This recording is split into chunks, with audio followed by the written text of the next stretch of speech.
ಚಿಕ್ಕಬಳ್ಳಾಪುರ ತಾಲೂಕಿನ ವಿವಿಧ ಗ್ರಾಮದ ಜನರು ತಮ್ಮ ಸಮಸ್ಯೆಗಳನ್ನು ಜಿಲ್ಲಾಧಿಕಾರಿ ಗಮನಕ್ಕೆ ತಂದಿರು. ನಂತರ ಆಧಾರ್ ನೋಂದಣಿ, ಪಹಣಿ, ಜಾತಿ ಹಾಗೂ ಆದಾಯ ಪ್ರಮಾಣ ಪತ್ರ ವಿತರಣೆ ಹಾಗೂ ಕಡತಗಳ ವಿಲೇವಾರಿ ಪ್ರಕ್ರಿಯೆಯನ್ನು ಪರಿಶೀಲಿಸಿ ಮೂಲಸೌಕರ್ಯಗಳ ಮಾಹಿತಿ ಪಡೆದರು. ವಿನಾಕಾರಣ ಸಾರ್ವಜನಿಕರನ್ನು ಕಚೇರಿಗೆ ಅಲೆದಾಡಿಸದೆ ತ್ವರಿತಗತಿಯಲ್ಲಿ ಸೇವೆ ನೀಡಿ ಸಮಸ್ಯೆಗಳನ್ನು ತಕ್ಷಣವೇ ವಿಲೇವಾರಿ ಮಾಡುವಂತೆ ಹಾಗೂ ತಾಲೂಕು ಕಚೇರಿ ಆವರಣದಲ್ಲಿ ಅಡ್ಡಾದಿಡ್ಡಿ ವಾಹನಗಳ ನಿಲುಗಡೆಯನ್ನು ಖಂಡಿಸಿ ಅಧಿಕಾರಿಗಳಿಗೆ ಕಟ್ಟುನಿಟ್ಟಿನ ಸೂಚನೆ ನೀಡಿದರು.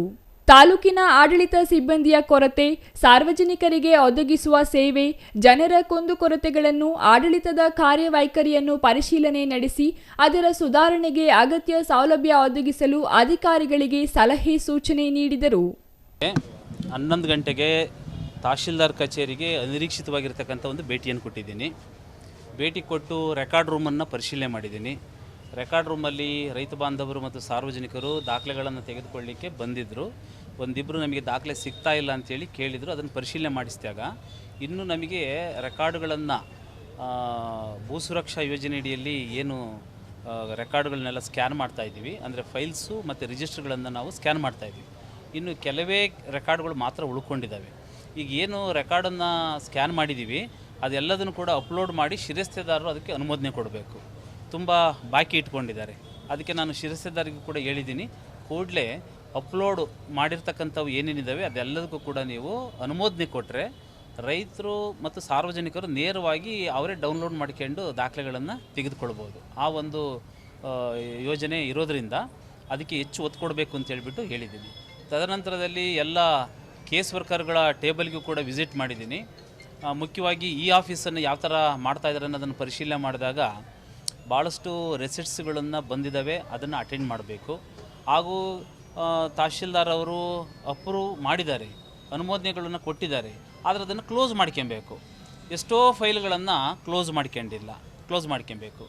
ತಹಶೀಲ್ದಾರಿಂದ RIಗಳಿಗೆ ಏನು ಈ ಆಫೀಸಲ್ಲೇ ಕಳಿಸ್ಬೇಕು ಅದನ್ನು ಅವರು ಈ ಆಫೀಸಲ್ಲಿ ಕಳಿಸದೆ ಮ್ಯಾನ್ಯುವಲ್ಲಾಗಿ ಕಳಿಸಿರ್ತಕ್ಕಂಥದ್ದು ಕೂಡ ಗಮನಕ್ಕೆ ಬಂದಿದೆ. ಆ ಥರ ಮಾಡಬಾರ್ದು. ಈ ಆಫೀಸ್ ಅಂತೇಳಿ ನಾವು ಮಾಡ್ತಾ ಇರಬೇಕಾದ್ರೆ ಎಲ್ಲವನ್ನು ಈ ಆಫೀಸ್ ಥ್ರೂನೇ ಕಳಿಸ್ಬೇಕೇ ಹೊರತು ಮತ್ತೆ ಮ್ಯಾನ್ಯುವಲ್ ಸಿಸ್ಟಮನ್ನು ಇಡಬಾರ್ದು.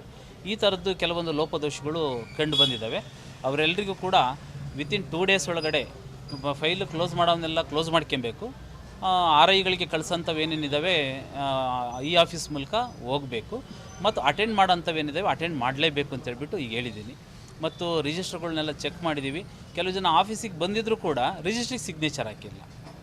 ಅದಕ್ಕೆ ಅವ್ರಿಗೂ ಕೂಡ ಕ್ವಶನ್ ಮಾಡಿದ್ದೀವಿ, ಯಾಕೆ ನೀವು ಈ ಥರ ಅವ್ಯವಸ್ಥೆಯಿಂದ ನೀವು ಇದ್ದೀರಾ, ನಿಮಗೇನಾದ್ರು ಪ್ರೆಸೆನ್ಸ್ ಆಫ್ ಮೈಂಡನ್ನು ಇಟ್ಕೊಂಡಿದ್ದೀರೋ ಅಥವಾ ಇಲ್ವೋ, ಈ ಥರದ್ದೆಲ್ಲ ಅವರಿಗೆ ತಿಳುವಳಿಕೆಯನ್ನು ಕೂಡ ಕೊಟ್ಟಿದ್ದೀನಿ. ಹಾಗಾಗಿ ಯಾರು ಈ ಆಫೀಸನ್ನು ಸರಿಯಾಗಿ ನಿರ್ವಹಣೆ ಮಾಡ್ತಿಲ್ಲ ಅವರೆಲ್ಲರಿಗೂ ಕೂಡ ಶೋಕಸ್ ನೋಟಿಸ್ ಇಶ್ಯೂ ಆಗುತ್ತೆ. ಅವರು ಅದನ್ನೆಲ್ಲ ಕ್ಲಿಯರ್ ಮಾಡಬೇಕು. ಕ್ಲಿಯರ್ ಮಾಡಿ ನಮಗೆ ಉತ್ತರ ಕೊಡಬೇಕು. ಹಾಗೆಯೇ ಸಬ್ ರಿಜಿಸ್ಟ್ರ್ ಆಫೀಸ್ಗೂ ಕೂಡ ಹೋಗಿದ್ದೀನಿ. ಕಳೆದ 2-3 ದಿನಗಳಿಂದ ಸರ್ವರ್ ಪ್ರಾಬ್ಲಮ್ ಇದ್ದಿದ್ದರಿಂದ ಇವತ್ತು ಸಬ್ ರಿಜಿಸ್ಟ್ರ್ ಆಫೀಸ್ನಲ್ಲಿ ತುಂಬ ಜನಸಂದಣಿ ಇತ್ತು. ರಿಜಿಸ್ಟ್ರೇಷನ್ ಮಾಡ್ಕೊಳ್ಳಿಕ್ಕೆ ತುಂಬ ಜನ ಬಂದಿದ್ದರು. ಅಲ್ಲಿಯೂ ಕೂಡ ಕೆಲವೊಂದು ಆಪರೇಟರ್ಗಳು ತುಂಬ ತೊಂದರೆ ಕೊಡ್ತಾ ಇದ್ದಾರೆ ಅಂತಕ್ಕಂಥ ಒಂದು ವಿಷಯವನ್ನು ಗಮನಕ್ಕೆ ತಂದಿದ್ದಾರೆ.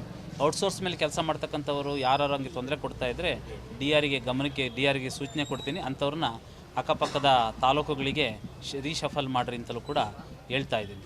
ತಾಲೂಕು ಕಚೇರಿಗೆ ಜಿಲ್ಲಾಧಿಕಾರಿ ದಿಢೀರ್ ಭೇಟಿ ಮಾಡಿದ್ದು ಒಳ್ಳೆಯ ಕೆಲಸ, ಅಭಿನಂದನೆಗಳು. ಆದರೆ ಜಿಲ್ಲಾಧಿಕಾರಿಗಳು ವಾರಕ್ಕೊಮ್ಮೆ ಅಥವಾ ತಿಂಗಳಿಗೊಮ್ಮೆ ಜಿಲ್ಲೆಯ ಎಲ್ಲ ತಾಲೂಕಿನ ಕಚೇರಿಗಳಿಗೆ ಭೇಟಿ ಮಾಡಿದರೆ ತಾಲೂಕಿನ ದಂಡಾಧಿಕಾರಿಗಳು ಹಾಗೂ ಕಚೇರಿಯ ಸಿಬ್ಬಂದಿ ಸರಿಯಾದ ಸಮಯಕ್ಕೆ ತಮ್ಮ ಕಾರ್ಯಗಳನ್ನು ನಿರ್ವಹಿಸುತ್ತಾರೆ. ಆದರೆ ಇಲ್ಲಿನ ಸಿಬ್ಬಂದಿಗೆ ದುಡ್ಡು ಕೊಡದೆ ಯಾವುದೇ ಕೆಲಸಗಳು ಆಗಲ್ಲ.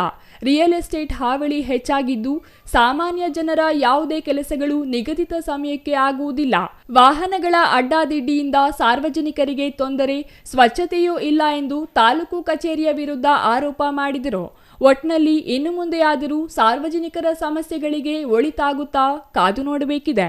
ತಾಲೂಕು ಕಚೇರಿ ಆವರಣವನ್ನು ನೋಡಿದಾಗ ಸಾಕಷ್ಟು ವೆಹಿಕಲ್ಸ್ಗಳು ಒಳಗಡೆ ಬಂದು ನಿಲ್ಲಿಸಿದ್ದಾರೆ.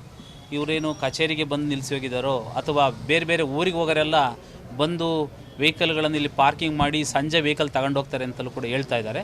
ಹಾಗಾಗಿ ಅಟ್ಲೀಸ್ಟು ಒಂದು ದೊಡ್ಡ ವೆಹಿಕಲ್ ಆಂಬುಲೆನ್ಸ್ ಆದ್ರೂ ಒಳಗಡೆ ಬಂದು ಸರಾಗವಾಗಿ ಹೊರಗೆ ಹೋಗಂಗಿರಬೇಕು. ಏಕೆಂದರೆ ಸಾಕಷ್ಟು ಸಾರ್ವಜನಿಕರು ಸಬ್ ರಿಜಿಸ್ಟ್ರ್ ಕಚೇರಿಗೆ ಮತ್ತು ತಹಶೀಲ್ದಾರ್ ಕಚೇರಿಗೆ ಬರೋದ್ರಿಂದ ಈ ಒಂದು ಪ್ರಾಂಗಣವನ್ನು ಕೂಡ ಭಾಳ ಸ್ವಚ್ಛವಾಗಿ ಇಟ್ಕೊಳ್ಬೇಕು. ನಮ್ಮದು ಸ್ಪೇಸ್ ಏರಿಯಾ ಇದೆ, ಜನರು ಬಂದರೆ ಅಡ್ಡಾಡೋದು ಅಥವಾ ನಿಂತ್ಕೊಳ್ಳೋದು ಎಲ್ಲ ಮಾಡ್ತಾ ಇದ್ದಾರೆ. ಅವರೆಲ್ಲರೂ ಕೂಡ ಆರಾಮ್ಸೆ ಗಿಡ ಮರಗಳಿರೋದ್ರಿಂದ ಒಂದು ಸ್ವಲ್ಪ ಕುತ್ಕೊಳ್ಳಲಿಕ್ಕೆ ಅವರಿಗೆ ಸಿಟ್ಟಿಂಗ್ ಏರಿಯಾನು ಕೂಡ ಇಂಪ್ರೂವ್ಮೆಂಟ್ ಮಾಡಿರಿ ಅಂತಲೂ ಕೂಡ ಹೇಳಿದ್ದೀನಿ. ಆಮೇಲೆ ಒಂದು ಅರಳಿಕಟ್ಟೆ ಇದೆ, ಅರಳಿಕಟ್ಟೆ ಸುತ್ತ ಜನ ಕೂತಿದ್ರು, ಅಲ್ಲೂ ಕೂಡ ಅಷ್ಟೇ ಏನು ಕಲ್ಲುಗಳೆಲ್ಲ ಕೆಳಗಡೆ ಬಿದ್ದೋಗಿದ್ದಾವೆ, ಎಲ್ಲ ಓಲಾಗಿಬಿಟ್ಟಿದೆ. ಅಂಥದ್ರಲ್ಲಿ ಏನಾದರೂ ಸಣ್ಣ ಪುಟ್ಟ ಹುಳ ಉಪ್ಪಡಿಗಳು ಸೇರಿಕೊಂಡ್ರೂ ಕೂಡ ತೊಂದರೆ ಆಗೋಂಥ ಚಾನ್ಸಸ್ ಇರುತ್ತೆ.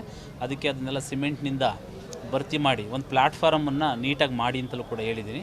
ತಾವಡನಹಳ್ಳಿ ರಮೇಶ್, CTV ನ್ಯೂಸ್, ಚಿಕ್ಕಬಳ್ಳಾಪುರ.